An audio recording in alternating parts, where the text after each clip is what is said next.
ఎన్టీఆర్ జిల్లా విసన్నపేటలో నిబంధనలకు విరుద్ధంగా నడుస్తున్న 2 సినిమా థియేటర్లను ఆర్డీఓ కె మాధురి సీజ్ చేశారు. స్థానిక శ్రీరామ్ వెంకటేశ్వర థియేటర్లు లైసెన్స్ లేకుండా నడపడంతో లైసెన్స్ పత్రాలు చూపించే వరకు థియేటర్లలో షోలు వేయకుండా నిలిపివేయాలని తహసీల్దార్ లక్ష్మీ కళ్యాణికి ఆర్డీఓ ఆదేశాలు జారీ చేశారు. థియేటర్లలో టికెట్ల రేట్ల వివరాలను ప్రేక్షకులను అడిగి తెలుసుకున్నారు. సినిమా హాల్లో తినుబండారాలు తయారీ డేటు, ఎక్స్పైరీ డేట్ లేకుండా అమ్మకాలు జరుపుతుండటాన్ని ఆర్డీఓ ప్రశ్నించారు.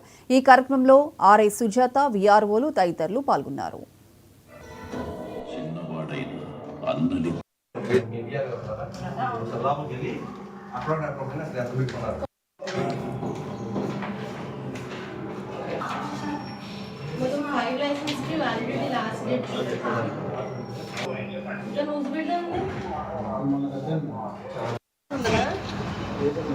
కొత్తదో పాత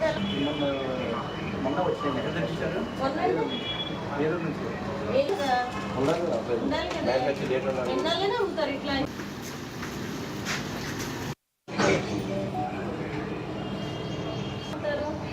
హార్డ్లీ 1 month పైన ఎంత టికెట్ రేట్